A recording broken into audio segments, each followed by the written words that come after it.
Tootsie, take that. Hon, my name is Dorothy.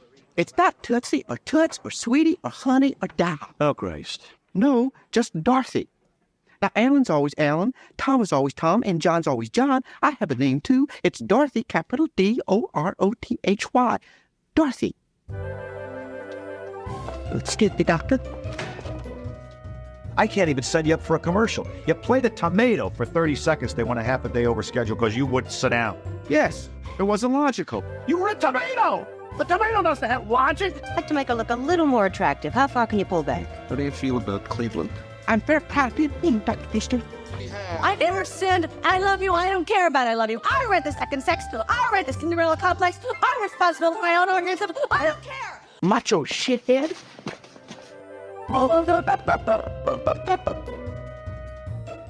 Hello, I'm film historian Tony Maeda. And I'm Brad Shreve, who's just a guy who likes movies. We discuss movies and television from Hollywood's golden age. We go behind the scenes and share our opinions, too.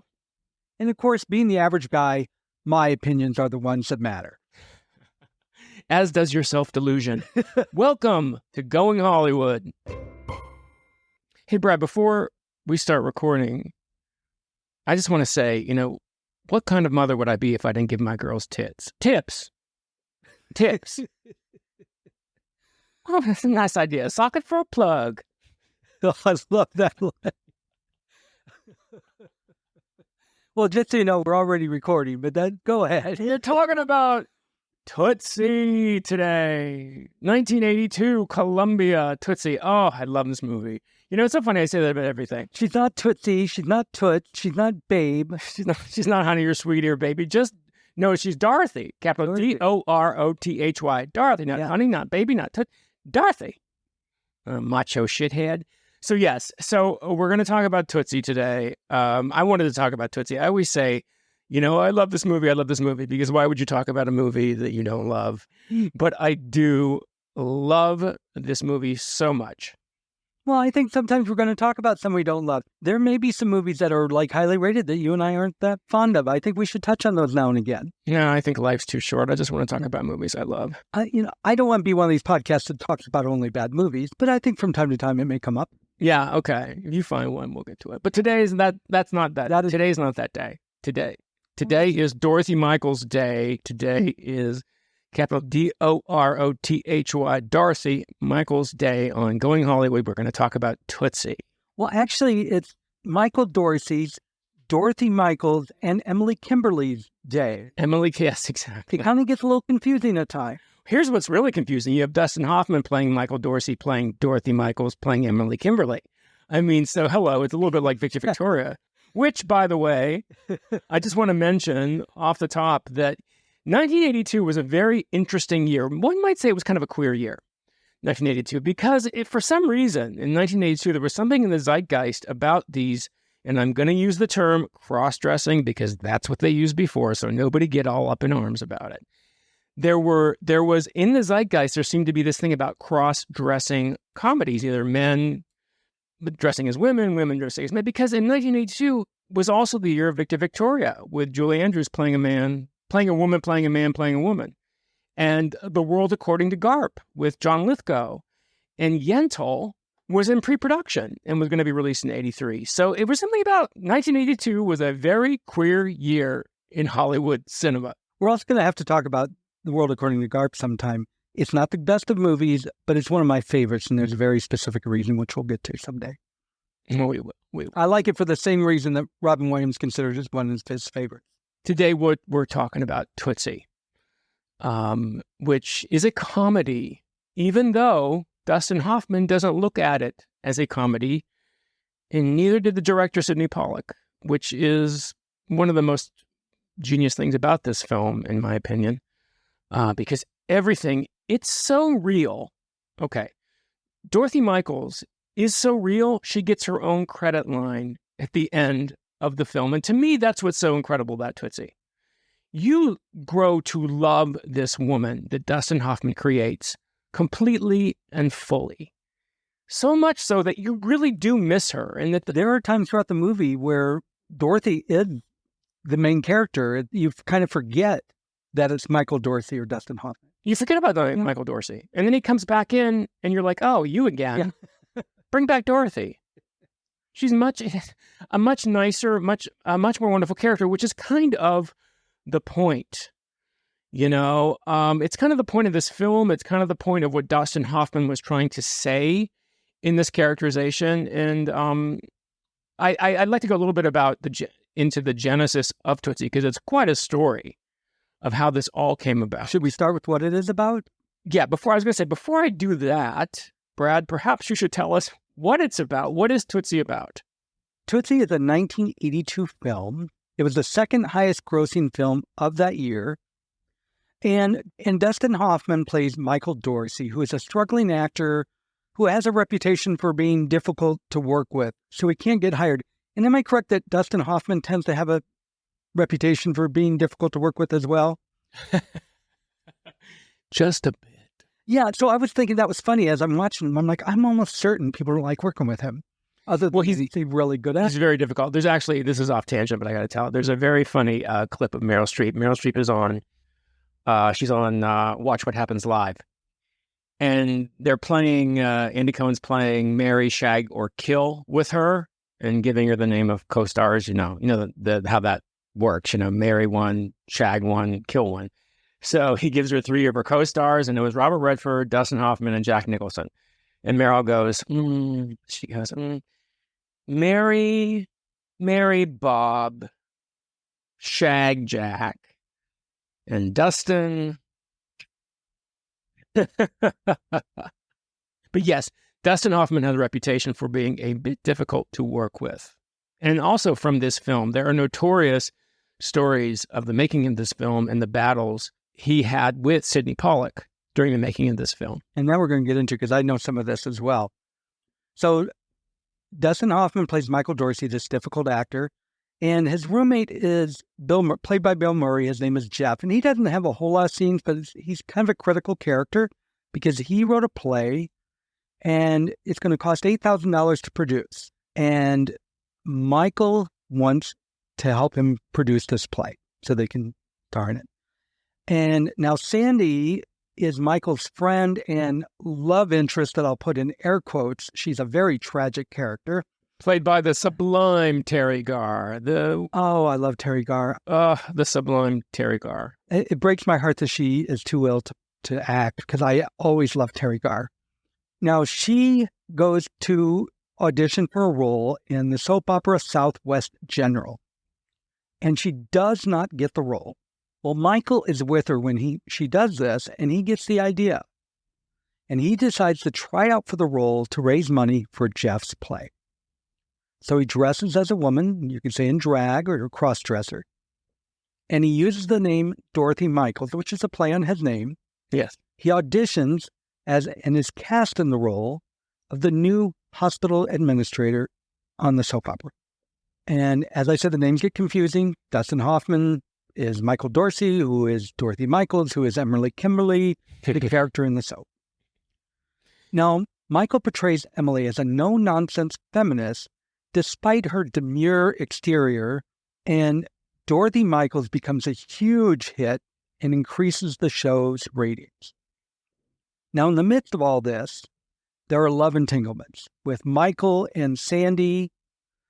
He also falls for Jessica Lange, who only knows him as Dorothy, which causes consequences. And then there's also the also tragic Charles Durning, who one of my favorite actors of all time. He plays Jessica Lange's father, who falls in love with Dorothy. Les. And I'm going to stop there. There's a lot more to the story, but I think we'll get into those. Yeah, there is. I mean, you got the bones of it. You got the bones of it. What's interesting is this. Okay, so a little bit of background about this. This all really began, the genesis for this film in Dustin Hoffman's mind really began right after he filmed Kramer versus Kramer in 1979. Okay, he won the Oscar for Kramer versus Kramer. Wonderful film, wonderful performance. And, in the film, everyone knows the story of Kramer versus Kramer. It's a battle between a husband and a wife who are divorced over their son. And Dustin Hoffman plays Ted Kramer, who basically didn't know his son at all before Meryl Streep as the wife leaves. And he comes to form a relationship with his son. He almost becomes his son's mother.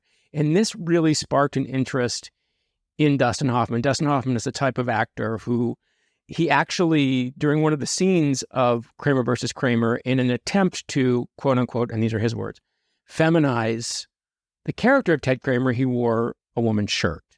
He was really intrigued by the idea of the feminine in each man, the masculine and the feminine blend. So this is how it started. What is male? What is female? He wanted to explore it more after Kramer versus Kramer. So what happened was that he was talking with his good friend Murray Shishkol, who was a playwright. He wrote the play Love on Broadway. It was a big hit in the 60s. And Murray Shishkol said to him, how would you be different if you had been born a woman? Not what would you feel like if you had been born a woman, but how would you be different if you had been born a woman? And Dustin really began to ponder that. So much so that he and Murray began to think up scenarios for a possible film. And he also began to referring to his female self as Shirley, which is a perfect name for Dustin Hoffman's female self, I believe. And the idea they had was kind of Renee Richards, who was a transgender tennis player in the 70s. That was still very much in the zeitgeist. And so they had this idea of a man who pretended to be a woman. He was a tennis pro, and he pretended to be a woman, and he makes it to Wimbledon. Now, at about this same time, and this happens a lot in Hollywood, you have two things happening at the same time that kind of come together. So at this same time, there was a play that was making the rounds in Hollywood called Would I Lie to You by playwright Don McGuire. And it was attached to the comedian Buddy Hackett. And everybody knows who Buddy Hackett is, right? So Buddy Hackett, so he was interested in playing the agent. And this play, Would I Lie to You, was about an unemployed male actor who cross-dresses in order to find work. Now, does this sound familiar to anybody who's seen Tootsie? You see where I'm going at with this? So there was a producer named Charles Evans who was the brother of Bob Evans, not the restaurant Bob Evans. Oh, The famous producer, the wunderkind of early 70s film. He did Love Story, he did Godfather, he did Chinatown. Robert Evans, also known as Bob Evans. And this play was brought to his attention. And he optioned it with a director in mind named Dick Richards. Now, and here's where it comes together. Dick Richards was partners with Dustin Hoffman in a production company. They were looking for material to adapt into films. So Dick Richards presented this play to Dustin Hoffman, and the light bulbs went off. And he said, our story about this tennis player is stupid. This is our story about this actor who takes the guise of a woman in order to find work. And that's how it all came together for the idea behind the film, which eventually became Tootsie. now tell me if this is true. I saw somewhere that this role was originally planned for George Hamilton. That's correct. That is correct. Wow, that would have been a different movie. Before this play went through, this property, this idea went through many hands and many writers and many adaptations. And George Hamilton was attached to it at one point.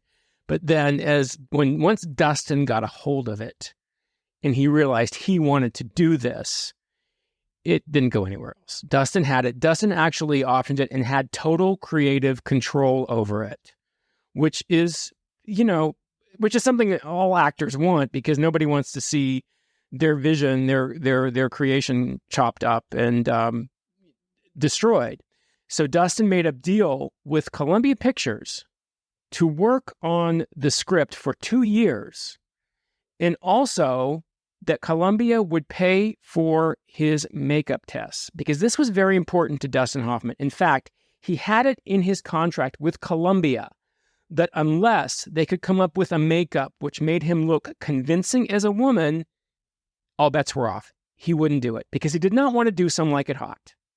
He didn't want the audience to have to suspend their disbelief. He wanted to appear as realistically as a female as possible. So that's why it took about 2 years for this script to be written. Murray Shishko wrote the original drafts with Dustin on board too, and then he left. And Larry Gelbart, who wrote MASH, and who's just a brilliant comedic mind, came in and worked on it with Dustin. So it took 2 years for them to get the makeup right, to get the script right, and to get it to the point where they could even move forward with it as a viable property for Dustin Hoffman. And when you're talking about the makeup, it makes me think of the scene where the producer asked the cameraman to back up so Dorothy will look more attractive. And he says something like, I'd have to go to Cleveland. Yes, that is a wonderful scene. It's with Rita Marshall, who's the producer of the soap opera, played by the wonderful character actress Dorothy Michaels. And she says, I'd like to make her look a little more attractive. Could you back up a little bit? And the cameraman says, how would you feel about Cleveland? Which is very funny. It's just the guy in Cleveland. So as this is happening, Hal Ashby had to drop out, as I said, and Columbia suggests Sidney Pollack, who also had a deal at Columbia. So that's how Sidney Pollack came in. Now, Sidney Pollack is one of the great directors of the 70s. He directed The Way We Were. He is probably his first major film was They Shoot Horses, Don't They? He directed Out of Africa. For anybody who's not really sure who he is, he actually he was an actor originally. He was an acolyte of Sanford Meisner, one of the members of the group theater when we talked about Streetcar Named Desire, and we talked about Kazan and Lee Strasberg's Sanford Meisner, another one who was in the group theater who formed his acting company. So Sidney Pollack was a former actor who became a director, and he was what you would call an actor's director. Actors loved to work with Sidney Pollack. And so Dustin was excited to have Sidney Pollack on, but he had to share creative control with Sidney Pollack about this. And the fights and the discussions between Sidney Pollack and Dustin before the filming of this movie and during the filming of this movie are Hollywood legend. Both of them say it was overblown, but they also admit that there was not one scene that was ever filmed in which they did not debate, argue, and try to come to some kind of understanding about what was best for this film. Pollack got final cut, so Dustin had to kind of give that over to Sidney Pollack, but he also trusted Sidney Pollack. And Sidney Pollack had never directed a comedy before. And it was in Sidney Pollack's mind, and this is where he met with Dustin, this is where they came together in this thinking, that this film, the thing about comedy is you have to be as real as possible in comedy in order for comedy to work. So in their mind, the scenario was what was funny. The reality of the situation was very important to Sidney Pollack and to Dustin Hoffman. And that's why we said earlier, we love Dorothy Michaels so much because she seems like such a real person. And that is because of these men making sure that that happened, that this comedy was grounded in reality. And I saw an interview with Pollack where he said if Dustin had directed this film, it would have been sillier. And he had them cut out scenes like him using the bathroom and things of that nature, like you would probably see on Mrs. Doubtfire, let's say.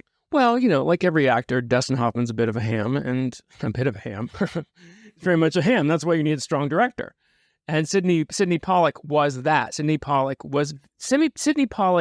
developed what he called the armature of Tootsie. And it was very important to him that every single scene serve the armature of the story. And that is the story of a man who becomes a better man by being a woman. And every time Dustin Hoffman would say, I want to do this, I want to do that, there was a discussion about grits in one scene because Dorothy Michaels is a Southern character, and Sidney Pollack's like, this makes no sense. Why is she suddenly talking about grits? And Dustin thought it would be funny. And he's like, no. If anything that we film does not serve the armature of this story of a man who becomes a better man by being a woman, then it has to go.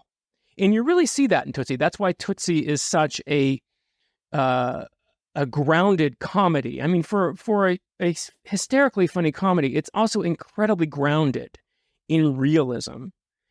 Dustin Hoffman went so far, once they finally got the makeup right, Dustin Hoffman actually went to the Russian tea room as Dorothy Michaels to try out and make sure he could fool people. And he actually saw Jon Voight, who he was in Midnight Cowboy with. And he fooled Jon Voight. So he knew when he fooled Jon Voight that this was a viable character. this could actually work. He could actually make a believable woman, not a very pretty woman, which was a big problem with him. He wanted her to be much prettier, but the makeup people told her, dude, that's about as much as we can do. We're beauticians, not magicians. So that was really a sticking point with him. But it also said to him, it was kind of an epiphany in that he realized that as a man how he treated women, how beauty was the ultimate. And he was so moved and touched by this woman that he was now playing who was not beautiful, that he knew he wanted to make this movie in order to say something about those women that he himself admits to having overlooked and ignored his entire life. So he felt very motivated by that too in order to do this film. Which really kind of fit more Dorothy Michaels' purpose in this film, because the other women in the soap opera were gorgeous sex pots. Yes, they were. So Dorothy was a feminist. She's not attractive. She's starring in a soap opera. And I think it worked. I think it wouldn't have worked as well if she was gorgeous. Well, no, of course not. And Dustin Hoffman, he's right. He's not a pretty lady. He's not a pretty girl mama. I mean, and this was difficult for him. It really, he said he had an epiphany about it, and he went home and cried. Actually, was crying to his wife that he'd been brainwashed by culture and devaluing beauty over anything else in women. And here was a woman that he never would have even noticed because of her looks. So he really felt a personal calling to make this film. And that's one of the reasons why. And I think that's one of the reasons why it's so moving, because she's not a pretty lady. But you love her so much for who she is, and you love him as her. As we just said before, you miss her when she's not on screen. Such a wonderful, full character that he created through a lot of work and a lot of arguments with Sidney Pollack. But it's a wonderful performance. I think it's fantastic. Tony, I'm stopping our conversation real quick. Why, Brett? We're in the middle of a podcast. But this is about the podcast, and it's very important. Okay. Listener, whatever app you're listening on, whether it's on the computer or on the phone, reach your finger or your mouse over. It usually says follow. Some still say subscribe, and click that. And what's going to happen when they do that, Tony? They're going to get notified when a new episode is available, and they can listen to us again. You don't want to miss that. No. Can we get back to the episode that we were recording? Of course. Please? Of course. All right. Thank you. Don't forget to subscribe and follow. There you go. And another thing I want to get to as far as an epiphany goes, and I'm going to sidetrack us first, is his decision to have Dorothy have a Southern accent. Yeah. But before that, we've talked about Hoffman and Pollack. I want to go over this cast. Yes, please. Because this cast was unbelievable. We had Dustin Hoffman, Jessica Lange, Terry Garr, Dabney Coleman, Bill Murray, Charles Durney, Sidney Pollack, Gina Davis in her first movie. And the list goes on with some great character actors after that. It's just... There's some wonderful... And Estelle Getty in a cameo, by the way. Oh, yes. Yeah. You got to look quick. You miss Estelle Getty in one of her first things. She has 2 lines, I think. Gina Davis, it's actually funny. Gina Davis, this was her first film. She had never done a film before, and Sidney Pollack said he hired her because he was looking for someone. She's playing a soap opera star, so she had to be beautiful. But he wanted a woman who was tall enough so her chest met Dustin Hoffman at eye level. If you watch any of the scenes between the two of them, it's kind of true. His eyes are right at her chest level, which is actually very funny. But yeah, Jessica Lange, I mean, come on. Jessica Lange had just done Frances. And Kim Stanley, who was in Frances with her, who played her mother in Frances. If anybody's ever seen Frances, it's, emotionally gut-wrenching film about Frances Farmer and everything she went through. And Kim Stanley said to Jessica Lange, you need to do a comedy next. You need to get out of this. And that's the only reason why Jessica Lange did this. She also liked the script, and she liked Sidney Pollack. But that was a big reason why Jessica Lange agreed to do Tootsie. And Sidney Pollack wanted Jessica Lange because he felt that the woman, that the love interest, Julie, first of all, she had to be prettier than Terry Garr, which is a pretty tall order. I mean, Terry Garr was a beautiful woman. But it had to be somebody that it was believable that Dustin Hoffman fell in love with at first sight. And speaking of Jessica Lange, I want to talk about her just a bit because this movie was nominated for numerous Oscars, which include Best Picture, Best Original Song, which is It Might Be You, which was a great song at first, but boy, they played it every 5 minutes and I got tired of it pretty fast. Actors in this film that also were nominated were Dustin Hoffman, Jessica Lange, Terry Garr, Sidney Pollack was nominated for Best Director, and out of all of them, there was one person that won an Oscar, and that was Jessica Lange for Best Supporting Actress. Yes. It was actually nominated for 9 Oscars. And I would have liked to have seen Terry Garr get one. Well, that's the story, and that's the story of the Oscars. It also had the misfortune of being Jessica Lange. Jessica Lange was nominated for Frances that year, too. And she had the misfortune of being against Meryl Streep in Sophie's Choice. So, it's going to go to Meryl Streep. So many people question Jessica Lange's win. It's kind of like the consolation prize because she couldn't have won for Frances. But here's the thing about Jessica Lange and Tootsie, and I think it's wonderful. As I said, Sidney Pollack wanted someone that it was absolutely believable that Michael Dorsey would fall in love with at first sight. Because think about it. He's in a dress the entire time. So there's no kind of, the evolution of their relationship is as him as Dorothy Michaels. So you need someone that it makes total sense that Dustin's going to fall in love with her. And this is what I love about Jessica Lange in this role. Jessica Lange, she's got this beautiful vagueness, which suits the character so well. She can't ever hold eye contact with anybody. She seems like she's in a fog the entire time. And what does she say? She drinks. Her character drinks wine because it's not good for her and not fattening, which we both know those are both not true. But that's one of her justifications. And the character she's got this really sleepy quality, Julie does. And if you notice, too, a lot of her shots, there's montages of Jessica Lange are always in slow motion to add that kind of sleepy vagueness. Sandy, Terry Garr's character, she doesn't get any montages in slow motion. Oh, she gets the opposite. She's just the opposite. So it's kind of wonderful. Pollack said that she was kind of like Venus on the half shell, awakening after a long submergence. And that is who Jessica Lange is in this film. So I believe her performance in Tootsie absolutely warrants an Academy Award because she brings these multi-layers. She could just be a cookie cutter leading lady on a soap opera. But no, she brings such depth. And there's a real suggestion of this is a woman who because of Dorothy Michaels, is awakening to her own power as a woman.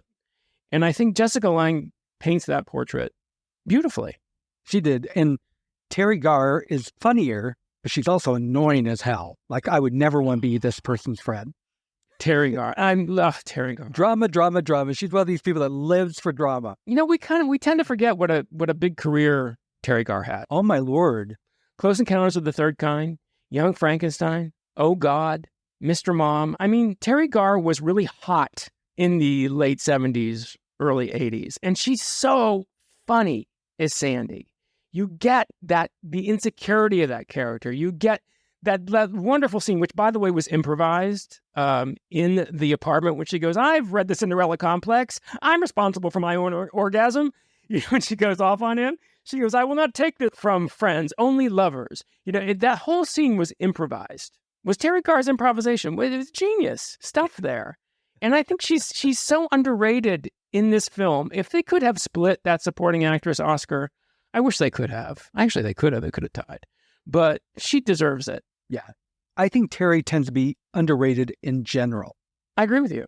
Do you think that's because she was a beautiful actress? Because Jessica Lange, too. But I don't think Jessica Lange has ever... You know why? Because Jessica Lange's forte is drama. Terry Garr was comedy. So comedy always gets pushed aside in favor of drama. Perfect case in point, this film. 9 Oscar nominations. Now, I mean, Ben Kingsley won for Gandhi this year, which I think if the Academy could ever do takebacks, I think this is one of them. Because Dustin Hoffman created 2 totally original, completely believable characters in this film. He could have won 2 Best Actors as far as I'm concerned. Very good point. And Gandhi also won Best Picture this year. Yeah. But we look back now, we're like, Gandhi, really? But while we're talking about that, I want to talk about movies this year. Mm-hmm. Because this was a good year for movies and it was a terrible year for movies at the same time. Because I want to talk about the movies that were hits this year. Number one was E.T. Now, E.T. blew everybody away. It grossed twice as much money as Tootsie, which was the number 2 film. Mhm. So Tootsie cost $21 million, grossed $177 million, which, adjusted for inflation, comes to $616 million today. So I guess you can kind of call that a hit. Yeah. Kind of. And E.T. made almost double of that. Now, the next 3 movies are movies I did not like at all. Some of them are classics, and I did not like them. Number 3 was An Officer and a Gentleman. Number 4 is Rocky. And number 5 is the one that should have won the Oscar, Porky's. Oh my God. I think we just hit upon a movie that Tony does not want to talk about. No, we will never do a Porky's episode. Oh, thank God. Unless we do the worst films of all time. And I don't know if Porky's, there's some worse than Porky's, but yeah. Well, it's interesting, when Tootsie was a real gamble. I mean, it was shot in New York in a very hot summer of 1982, and it was scheduled to be the Christmas release, and they had to edit this thing in 6 weeks. It was a real marathon to get this thing edited. Sidney Pollack did an amazing job, and it was released on Christmas for the Christmas season. And after 115 days, it surpassed Close Encounters of the Third Kind as Columbia's biggest domestic hit of all time. This is a comedy, okay? This is a comedy that surpassed Close Encounters of the Third Kind. So this movie was a tremendous success. And I feel like, I don't know, there's some comedies, there are some films that we think of, we look back on and that just seem to grow in stature. We talked a little bit about this with like Bringing Up Baby, and for me, Tootsie, right up there. Tootsie deserves to be heralded as one of the greatest comedies, I think, that Hollywood has ever produced. Some Like It Hot always gets so much, and Some Like It Hot's a very funny movie. I'm a huge Some Like It Hot fan. Don't get me wrong. I love Some Like It Hot. However, I feel like it's better because to me, and Dustin Hoffman said this about Tootsie. He said, this film is not a comedy to me. This film is so rooted in reality, and that's where you get the fun. So when everything starts to go crazy at the end, and it becomes very farcical, and all these plots start to fold in on each other, we didn't talk about George Gaines as John Van Horn. Oh my God, I love him. The soap opera actor who falls in love with Dorothy and, tries to have sex with her, almost rapes her. And I mean, he comes in, and then Charles Durning as Lance falls in love with her, Jessica Lange's father, and then, Dustin tries to kiss Jessica Lange, and it's very farcical, it's very structural, very classical type of structure. All this all comes together in on Michael Dorsey, and it's so brilliantly constructed. And I feel like Tootsie doesn't get the credit for that. It gets the credit for Dustin Hoffman's performance, but it doesn't get the credit for the incredible construction, which was all these screenwriters. We talked about Murray Shishko, Larry Gelbart. Elaine May came in and actually created the role of Sandy for Terry Garr. And she also was the one who suggested the roommate, Jeff, which is played brilliantly by Bill Murray. Tootsie doesn't get the proper credit for the incredible structure, the way the film is structured, I feel. And if that might be a little too technical for people, but for me, it's the payoff. So at the very end, when he exposes himself as a man, it all pays off. And then there's that wonderful, wonderful scene at the end when he says, and this was a hard line for Dustin Hoffman to say, I was a better man with you as a woman than I ever was with a woman as a man. And Dustin Hoffman kept screwing that up. That wasn't the original ending. The original ending was these fans coming up wanting Jessica Lange's autograph. And one of the fans says to Dustin, are you anything? Are you anybody? And he says, I'm an actor. I'm an old lady. he lists these characters. And that's a pretty lame ending. The ending that they have in the film now, that beautiful, can I borrow that little yellow dress? Yeah. Which one? The Halston. The Halston. Oh, you'll get wine all over it. And they walk away and the song starts. Oh, it's the perfect ending to this little gem of a movie that just grabs your heart, in my opinion. going back to Bill Murray, I'm not a huge fan of Bill Murray. He has had some great roles, but he also has had a lot that I wasn't really a big fan. But he was great in this role. Mhm. One of his, just a very casual, toss it out there line was when Michael Dorsey comes out and exposes himself. And Bill Murray looks at the TV and says, "That is one nutty hospital." How about when he's telling that story at the party about he doesn't want people, about his plays, how he wants people who are coming in from the rain. You know, he doesn't want someone to say, I saw your play, I really loved it. He wants someone to come up to him and say, I saw your play. What happened? This was all, improvised. That whole party was very stereotypical, artsy. Oh, such a theater party. Yeah, totally. I watched that and I'm immediately thrown back to my college years and the dozens of theater parties which were exactly like that. Terry Garr getting stuck in the bathroom for a half an hour and saying, I can use this sometime if I ever do a scene where I feel trapped. That was improv. The entire party was improv.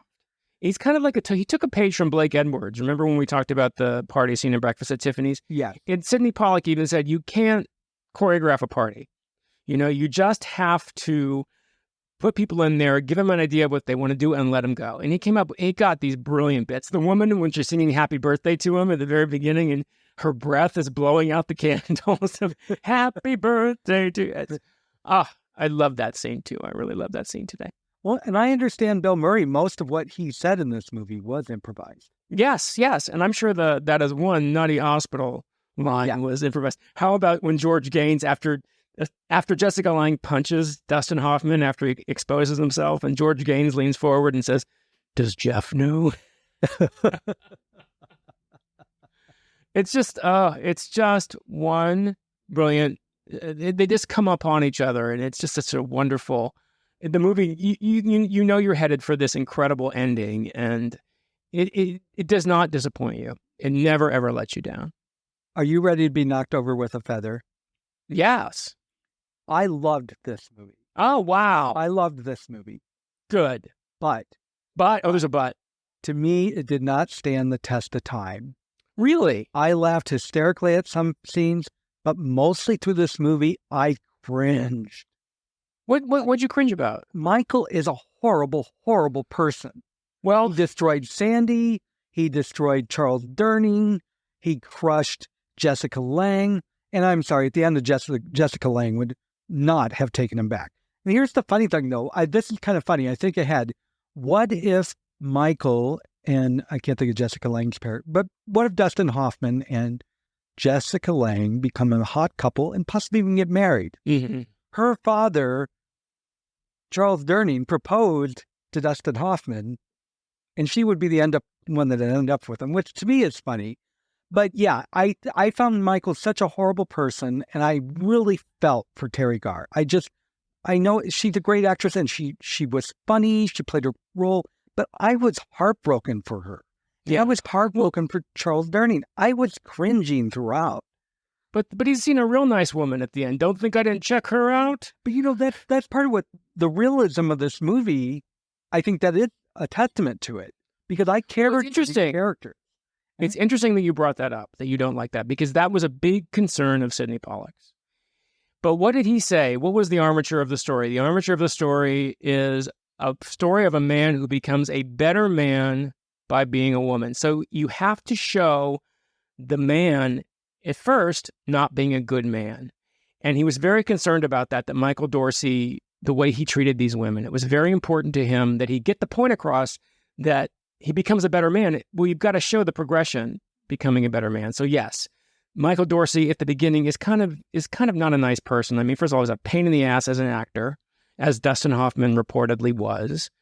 Dustin Hoffman related very much to those early scenes of walking off set because he didn't agree with, a tomato doesn't move. A tomato's a vegetable. That wonderful scene. I love that scene. No, tomato can't sit down. A tomato can't sit down. A tomato can't move. You played a tomato, and they went 3 days over. And so that was very important. So that's very important. And he was also very concerned about the Terry Garr episode. So the Terry Garr situation, just exactly what you expressed. And he also made sure that all of Terry Garr's reactions were over the top. So you would laugh.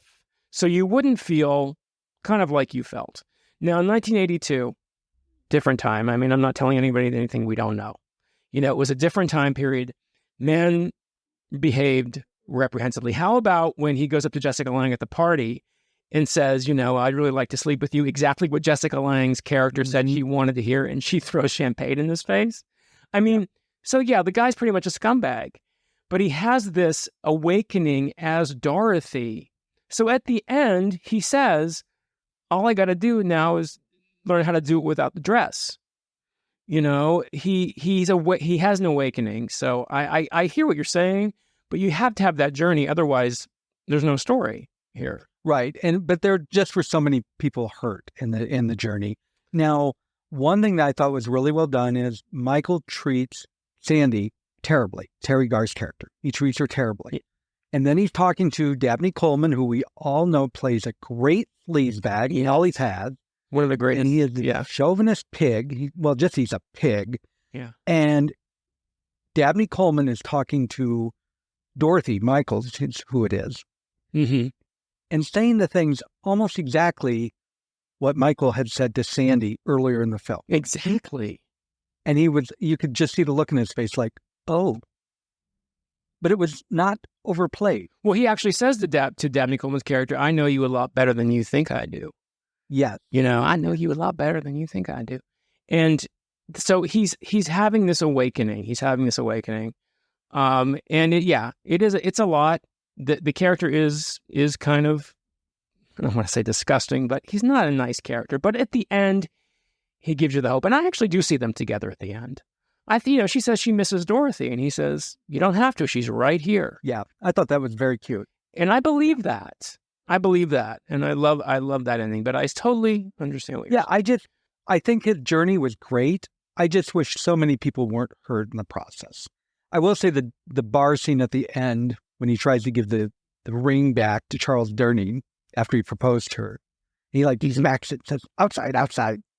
Well, you know what? But here's the thing. They're hurt, but hey, they're doing Jeff's play. Sandy has a part in Jeff's play that they're doing at Upstate. Charles Durning's seeing a real nice woman right now. He checked her out. And Julie forgives him at the end, and she gets to borrow the Halston as long as she doesn't spill any wine on it. So in the end, everything comes out. You are correct. But it was very painful for me to watch. I found myself cringing, and then I'm laughing. And then I'm cringing, and I'm laughing. And his scene when he's coming down the stairs and comes out as, I can't remember, Emily Kimberly. What's her brother's name? I don't remember. Dwayne. Yeah, he comes out as Dwayne Kimberly, disguised as Emily. Dwayne Kimberly. That scene is... No, it's not Dwayne. Dwayne's the father. Dwayne is the father with Alma. It's Edwin. Edwin Kimberly is his name. He's Emily's brother, Edwin. That's priceless. Yeah. I mean, that is like a classic. Yes, it is. It's a wonderful scene. And the look on everybody's face, it's just perfect. Well, I think that was Tootsie, which was, by the way, named by Dustin Hoffman's mother. I want to fit that in there. Dustin Hoffman's mother came up with the name Tootsie because when he was a kid, she used to say, "How's my Tootsie Wootsie?" So his mother actually died before the film was finished, and that was very heartbreaking for him because he really wanted her to see this, which is kind of a sad coda. But hey. One thing I want to bring up before we go is Dustin's choice to have a Southern accent and how he practiced it. Are you familiar with this story? Oh, yes, but go ahead. That's great. Hoffman chose a Southern accent because he played with accents and found that was the best way he could do a female accent. Right. To learn how to do a Southern accent, he worked with Polly Holliday, who is known as Flo on Alice. And they played Blanche and Stella. It's a big thing here because we just talked about Streetcar Named Desire. They played Blanche and Stella, and they performed in Hoffman's apartment, and their one audience was Meryl Streep. Oh, my God. I did not. I knew about Polly Holliday, but I didn't know that their audience was Meryl Streep. Well, Meryl couldn't have been too pissed about his behavior and turning Kramer versus Kramer if she was willing to help him out with that. Yeah, she sat there to critique him. The voice was a big thing for him because he didn't want to do falsetto. He didn't want to do a falsetto like Some Like It Hot.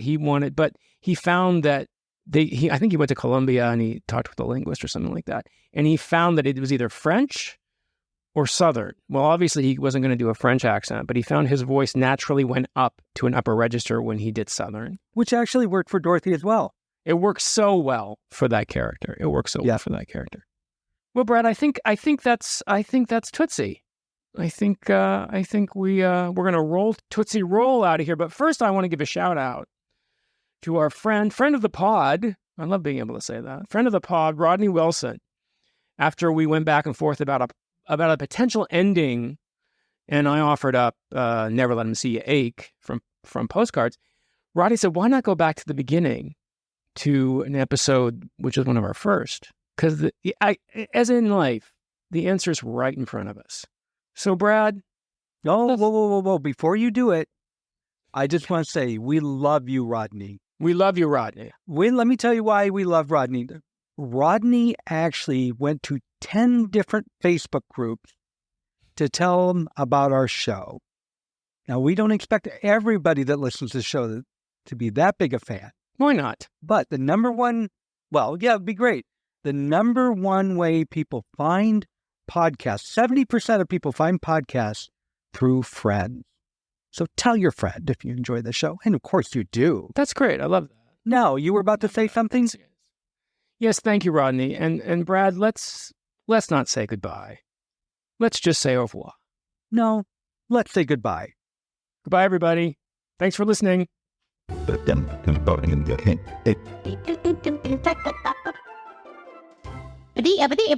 all, folks.